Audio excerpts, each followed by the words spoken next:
টগরের মতন একটা অসহায় মেয়ে যে নিজেই তোর জ্বালায় ফেড আপ, তার মুখ বন্ধ করবো আমি? আমার না একটা দুর্দিন আসে। একদম ফালতু কনফিডেন্স দেখাবি না সিরিঙ্গে। তুই ছাড়া আর কারোর কোনো মোটিভ নাই টগরের এই হাল করবার। তুই আমার বোনের এই হালটা করেছিস সিরিঙ্গে। তোর লিগে মল্লার ভাই পুলিশ কাস্টাডিতে রয়েছে। আর আমি এটাও জানি তুই লোক লাগায় প্রকাশকে খুন করে ফেলেছিস। কেন করেছিস বল?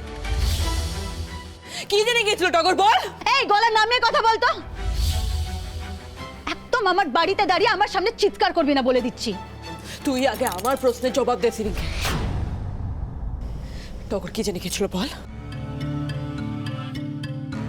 ওই জেনে যাওয়াতে তোর এমন কি বিপদ হতো রে, যার লিগে তুই টগরের এত ভয়ঙ্কর ক্ষতিটা করলি?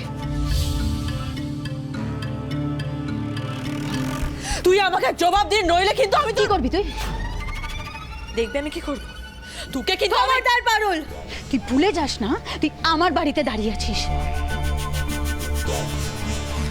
আর আমার বাড়িতে দাঁড়িয়ে আমার উপরে ভুলভাল অ্যালিগেশন দিয়ে যদি তুই আমার গায়ে হাত তুলেছিস না, তাহলে মল্লারের পাশের সেলে না তোর জায়গা থাকবে বলে দিলাম। আমার শত্রুতা তোর সাথে পারুল, টগরের সাথে না।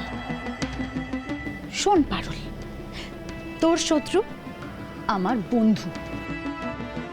আর আমি খুব ভালো করে জানি যে টগর তোকে দু চোখে দেখতে পারতো না।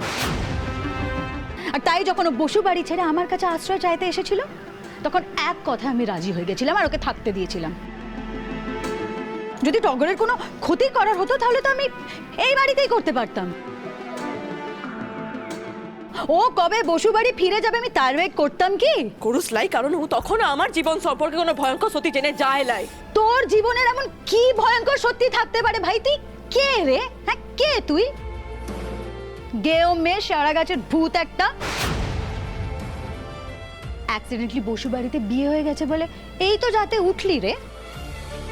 আর তুই কিভাবে কাকে ম্যানিপুলেট করে নিজের কোম্পানি খুলে তার চেয়ারপারসন হয়েছিস সেটা না সবাই জানে। টগরের মতন একটা অসহায় মেয়ে যে নিজেই তোর জ্বালায় ফেড আপ, তার মুখ বন্ধ করবো আমি? ও কাম অন পারুল, আমার না একটা দুর্দিন আসে। একদম ফালতু কনফিডেন্স দেখাবি না সিরিঙ্গে। তুই ছাড়া আর কারোর কোনো মোটিভ নাই টগরের এই হাল করবার। আমি ওই প্রকাশ বলে লোকটাকে দিয়ে টগরের এমন হাল করিয়েছি, কি প্রমাণ আছে তোর কাছে?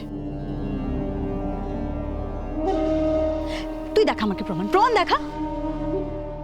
কি হলো? দেখা দেখা প্রমাণ আমাকে। নেই তো প্রমাণ, জানতাম আমি। এই আমার জীবনটা কি তোর সায়েন্স ল্যাবের খাতা নাকি রে? হ্যাঁ, যে তুই তোর অ্যাজাম্পশনের মতন কেমিক্যাল মেশাবি, তারপর অ্যাজাম্পশন টানবি, আর তারপর তোর মন ভরা কাল্পনিক অ্যাজাম্পশনের ভিত্তিতে আমার বাড়িতে এসে হুজ্জুতি করবি? কি ভেবেছিসটা কি তুই? তুই কে রে?